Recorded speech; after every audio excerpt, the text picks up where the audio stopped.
Welcome to The Catalyst, an exciting and insightful podcast produced by Northeast Iowa Community College. I'm your host, Amy Lasack.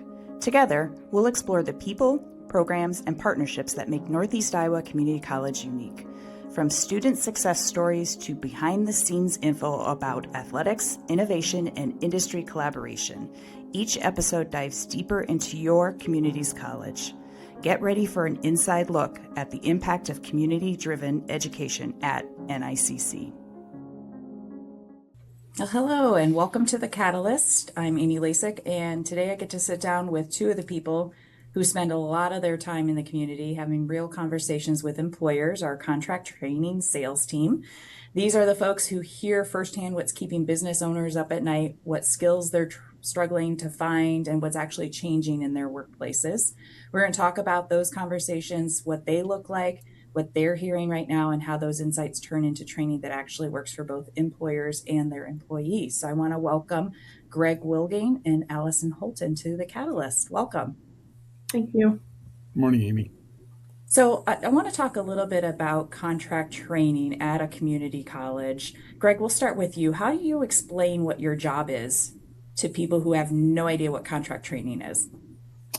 Well, Amy, first of all, we try to just let them know basically that Northeast Iowa Community College can be a resource for their training needs when there's gaps within their workforce. And we have a whole host of different types of soft skill as well as technical skill development. And we just sit down with them and talk to them about their business and finding out, what types of things are ways in which we can find solutions to help them with their workforce. Just tell us how long you've been here and how do you describe it? Okay. How long have I've been here since the fall of 2009, so not quite 17 years. Probably the most important thing is when I go and I talk to companies is we let them know that we're here to help them in whatever they need, whether it's their training, whether it's training for their employees, if they're looking at maybe doing some recruiting outside, we look at how to connect them with maybe people that are specialists in high school to get them into the high schools. When I first meet with them, I usually just tell them we're sort of like their little one-stop shop, if you will. Whatever needs, let us know. If I'm not the person directly that can help them with it, I will find the correct person and get them in touch with them that would be able to help them. Yeah, that's fantastic because it can be pretty overwhelming for an employer when they have all kinds of needs. And it sounds like while we talk about contract training, Alison, you hit on a really good point that it's really not always training. It's identifying what that pain point might be for an employer and helping them find that right solution. Right, that's right. And the first thing I always say when I meet with employers is, like you said, what's keeping you up at night? What are issues that we can help you with to make your job easier, make your company thrive, and things like that. And it might be training, but a lot of times it's a combination. And that's where the team effort between contract training and others at NICC come in, that we are able to help the employers with their pain points and whatever their needs are. Yeah, that's great. Okay, so Greg, talk to me a little bit about how the work that contract training impacts the workforce, but then also impacts the college as well. Well, that's a great question, Amy. As far as it impacts the workforce, I think at the community colleges, we have a really unique opportunity to help our communities and the companies within their communities, and obviously the employees there. So we're out there giving a variety of different employees in different sectors, manufacturing being one of them, but also we do a lot with professional development, with finance and insurance companies, and some healthcare companies. So overall, it has a wide impact in ways that we can help these companies. And some of the work we do is economic development, so we're obviously helping companies grow and expand, and it helps the Iowa economy as well. And conversely, obviously NICC gains a lot of exposure, and some of the employees actually are involved with our credit programming as well as our contracted training. And then also we do outreach into our open enrollment business community solutions programs as well, with certain conferences and business summits that we do. So it has a wide impact with the breadth and width that we work with these companies. Yeah, and I think what a lot of people don't understand is, the money that these companies pay for contract training. It's not like we're paying you a ton of bonuses, unfortunately, Greg and Allison, but the money comes back to the college. So then the college can utilize it to train other people in the future for their workforce. Right. Yes. So Allison, we call your role we always say you're the salesperson within contract training, but it really seems like it's more like relationship building. Relationship building is, the most important thing. I guess any good sales professional, if they're doing a good job, is they realize they need to build relationships first, and then the sales come after. But especially when I'm working with the companies, I think it's important that I get to know the person I'm working with. I get to know the company and what their needs are. And that could be, we might not do any training with them for the, first few months or something when I first meet with them, because that's allows me to see what they do, what their needs are, get a feel for what the company does. It's always great to know if we can, I wish I had that crystal ball where you could look out in the future and say, hey, in 3 years you're going to need this, or in 6 months you're going to need this. It doesn't work. That's where the coming and meeting with them and listening helps you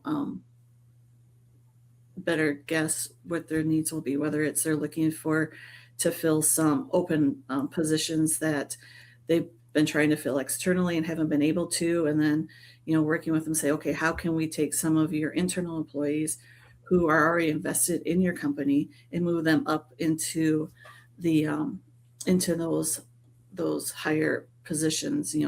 What can we do for training wise, help them be ready and be successful in those positions. And that's great. It helps the employees because it helps them know that there's always possibility to move up, if you will, in the ladder in their company. And it also helps the companies because the companies are able to do training, or are able to do training to help those people upskill with people that are already committed to their company. They've been there, they know the culture of the company, and hopefully they'll be long-term employees for that company. Yeah, that's great. And I know, Allison, we didn't mention this, but you cover more of the northern part of NICC's region, very rural.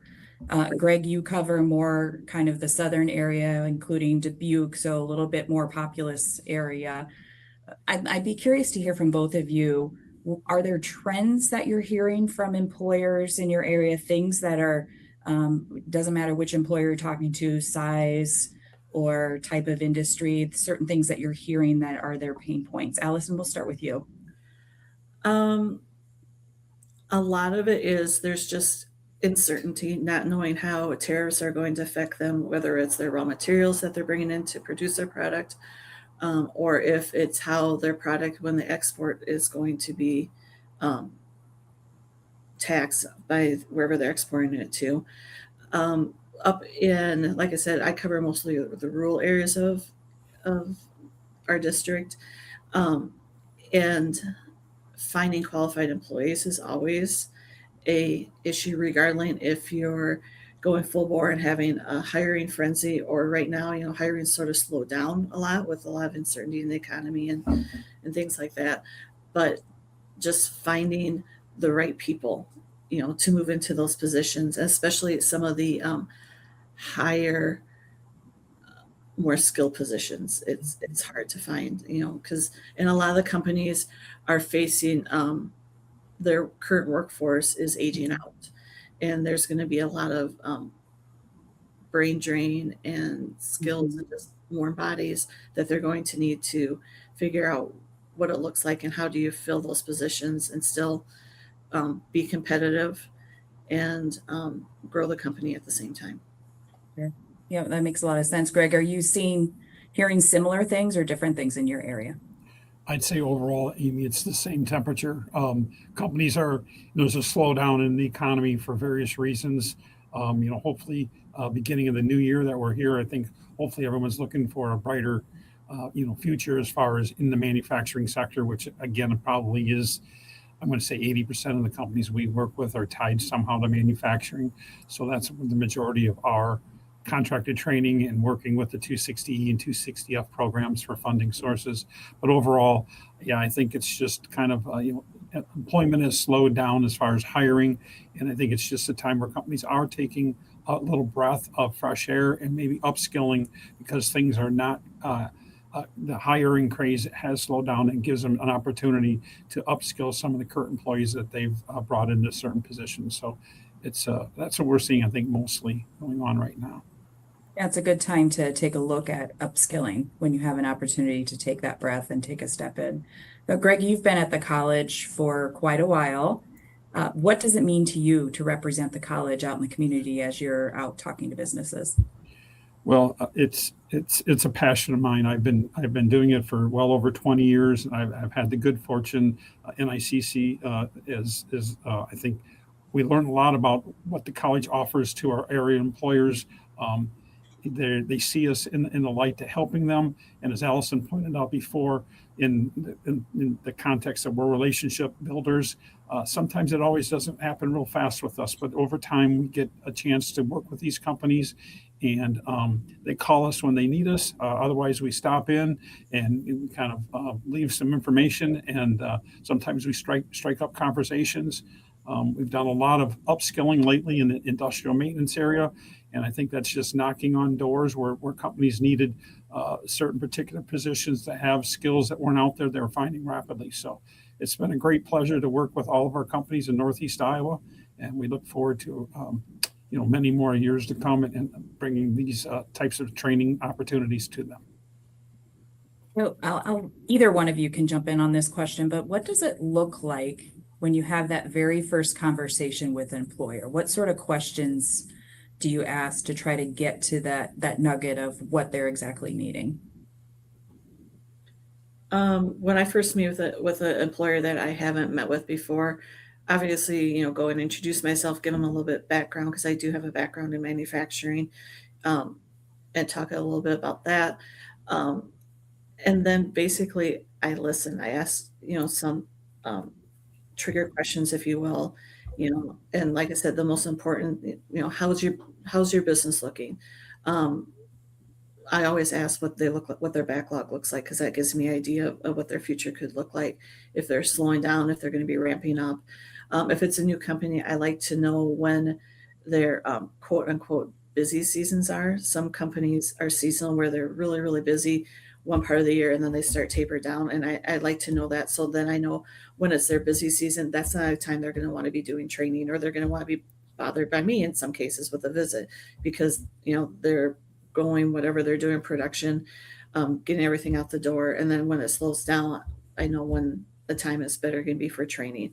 But I think the most important question is, I ask my new customers and the ones I have great relationships with is what's keeping you up at night? What are your stressors? How can we help relieve some of that? And then we, start talking and brainstorming and different ideas, whether it be training or other things, come out of those conversations. Great. And then, so Greg, what happens after that first meeting, in between that very first meeting and maybe when a training is scheduled to happen? What sort of work do you do with that company? Well, if when we uncover a need, basically what we try to do is make sure that we know thoroughly what their need is and understand it. Provide them some follow-up information via usually an email. Sometimes we have the opportunity once we uncover that. If it's soft skill training, we'll introduce them to an instructor or possibly another instructor, just to kind of get a feel for that type of personality that we're bringing in with the facilitator of them. We may actually go on site with them to have a further meeting. But those are the things that we try to do, is just make them feel comfortable, making sure we're hitting the mark and solving that gap or that workforce solution for them, making them, again, feel comfortable.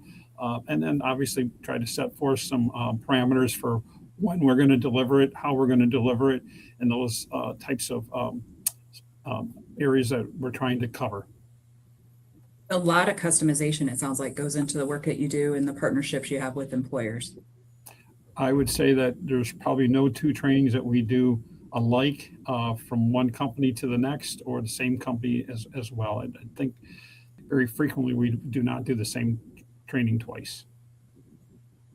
So what's a moment, Allison, that you've thought, hey, this is why this work matters? Or is there a success story that comes to mind that, just warms your heart, or something that you feel like made a big difference in the work that you do with employers? Um, there's different ones, but probably the one that stands out most is I was working with a company who was having several different issues with um, just a hodgepodge of different things, and to the point where their board of directors and stuff didn't know if the company was going to be able to continue on and stuff. So we met with them. I met with them, brought in an individual to help them, and basically they started at rebuilding the whole culture there. And by doing that, the company was able to, um, for lack of a better phrase, get their ducks back in a row, and figure out what their, go back and look at the core things, what their mission is, what their core value is, and start building up around there and bringing that back into the company. Um, and based off of that, and it wasn't a, a quick turnaround. This was working with the company with that same individual trainer over the course of 2 or 3 years, to help build that company back up, help making sure people who are in the positions have the correct skill set they need to lead the company and are confident in those skills, and to able to get it to where they're doing great again on their own. Yeah, what a great story. Greg, anything come to mind for you on something that sticks out in the years that you've been doing this? Not particularly, Amy. Not one thing. It just seems like, once we start, I think the biggest telltale sign is for Alison and I think we have several companies that we've worked with over the course of time, and it seems like a lot of them just keep coming back to us and becoming a very trusted partner with NICC because they've had great success. I think that's the telltale sign, is that we have so many repeat customers and companies coming back asking us for a whole host of variety of different types of trainings, knowing that once we deliver that training to them, that the outcomes are meeting and exceeding their expectations, and that they're getting a good quality product and value for the money that they're being spent with NICC. Great. Well, contract training has changed a lot over the years. It doesn't look the same that it did years ago. So where do you see it going? Where do you see the future of contract training and employers utilizing the services NICC provides? That's the hardest question I'm going to ask you.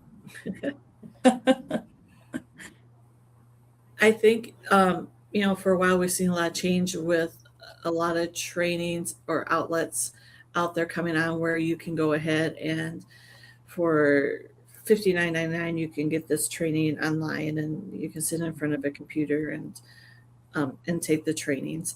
Companies obviously they try it because it's quote unquote cheap, if you will. Sure. Then also they're able, in their mind, they can just put somebody in front of a computer for a few, 20 minutes, 30 minutes, whatever that training is, instead of a longer training session. But what I find is companies that do that, they always are going to come back, or they've come back, and they still want that face-to-face training. They want the interaction with the peers, because training isn't just about learning a topic, if you will. It's also about helping team building within that company, because when people sit and say a session like a leadership session or a leadership series over extended months, the people in that group become more cohesive. They start to work together as a team, and they start to realize that they can go to each other when they have issues or things that come up, and seek their advice. So I think you're always going to have that. Here's a quick topic. Let's hop online and buy a $59.99 training session. But I think it's going to be more a combination of it. And especially after COVID and the pandemic, a lot of companies, they really still like that face-to-face, that person that personal touch. And that's where NICC Contract Training comes in and is a really good fit for them, is that we'll do their training for them on their site if they want, or wherever they want it done. But we'll also do it for, if you have a third shift operation, we'll be in there at 2 o'clock in the morning if that's what you want, and train your employees where it's at a place and a time that works best for them.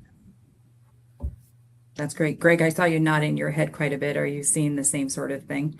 Absolutely. I mean, I think that's why people come back to NICC and when they experience this even for the first time, is that, we do a really good job of understanding expectations and outcomes. And I think it's one of those things, when we go to their facility and or they have the opportunity, a little bit unique from our Piasta campus. We have a lot of companies out on the West End or in Piasta that want to come on site and get their folks off site. So they come to our facilities and, we open up our doors and we provide a great learning experience for them face to face. So I think that's one of the other keys that we do, is we're able to provide it where they need it, when they need it, and a broad range of topics that we're covering. We're merging into AI. We're uncovering what that means, and I think we have a lot of exciting things coming down the pipe with artificial intelligence and offerings that we're going to have there. More to come. Yeah, very, very valid point. And we talked about it all throughout the last 20 minutes or so, but everything from AI to soft skills to culture within a company to automation, you really are a one-stop shop to, give Alison a call, give Greg a call, and they can help you with all of your pain points and get your needs completed, whether it's training or consulting. So if there's a company listening and they're kind of on the fence, they haven't really offered much training, what would you say to them at that point? Greg, we'll start with you. Well, give us a call, reach out to us. We have between Alison, myself, and Teresa Alison, who also works in our contracted training area. Give us a call. We'll come out and visit with you. The other thing is when we get into the automation world with some of our technical skills, I've seen a lot of companies come into our Piasta campus and they see our new advanced manufacturing technology center with our robots in there and all the new cool stuff what we do in industrial maintenance, automation, robotics. They get really excited and they say, wow, we did not know you guys have these capabilities. So I think it's just one of the things, and have a conversation with us. Alison, what about you? If an employer is a little not really sure they want to spend the money and invest in training, what would you say to them? Give us a call. Let's talk about it. We can always start out small. It doesn't have to be huge trainings. Start out small, see how it goes. Get your feedback from your employees and see how it benefits them. It's the one thing I think when Greg and I go out to talk to companies, there's no pressure on the companies. We're most likely, like I said, our main goal is to build a relationship, knowing that the training might not happen right away, or it might be a company, they might not do training with us at all, but they might want that relationship where they can get in and meet some of our students who are graduating and looking at them as a way to, how do they hire them as employers, or how do they get into, come on campus and talk to students, or how can they partner with us to get into the high schools with our high school partnership. So it doesn't always need to be training that you're talking to us about. We want to do your training. We want to help you and help us skill your employers and help you be successful. But knowing that there are some other things that might be more important to you right now, and we're happy to help you figure out how to get those done and what's best for your company. Fantastic. Well, we've gotten to the point where we can do kind of our fun segment, our fact or fiction segment here. So I'll read off a comment and then Greg and Alison will alternate between the two of you. You can let us know if this comment is fact or if it's fiction, okay? So Greg, we'll start with you. Custom training is only for large corporations with 500 plus employees. Is that fact or fiction? 100% fiction. We work with companies with as minimum I guess 1 or 2 employees, but there's no size that we, there's there's no size criteria for what we do. In fact, I would say a majority of our companies are probably less than 50 employees. I mean, and then we grow with them. That's the beauty of it. I've worked again for over 20 years, and I've seen some companies. We started out real small. We've done several training projects. We work with them on Iowa New Jobs Training Program project. We provide that training. So we've grown with companies from very small, and they've grown to 300, 400, 500 employees. So that's one of the wonderful aspects of what we get to do as employees and working in our BCS division with contracted training. Fun. All right, Alison, soft skills training like emotional intelligence has a measurable impact on the bottom line. Is that fact or fiction? It's a fact. And it does, because people don't realize that by investing in the soft skills, that invests in the people who, their chances of coming to work are better. They're going to show up for work. When they show up for work, they're going to be more focused. They're going to be more productive. Your errors, if you're making a widget, decreases your errors and things. So it's a fact. Greg, companies have to come to an NICC campus to get the training. Amy, that would be fiction. They would have the choice and their preference of whether they would like to have us delivered it to their site, or if they would like to come off site. We can provide them a neutral site or NICC. It's totally up to them, as far as their learning environment. Great.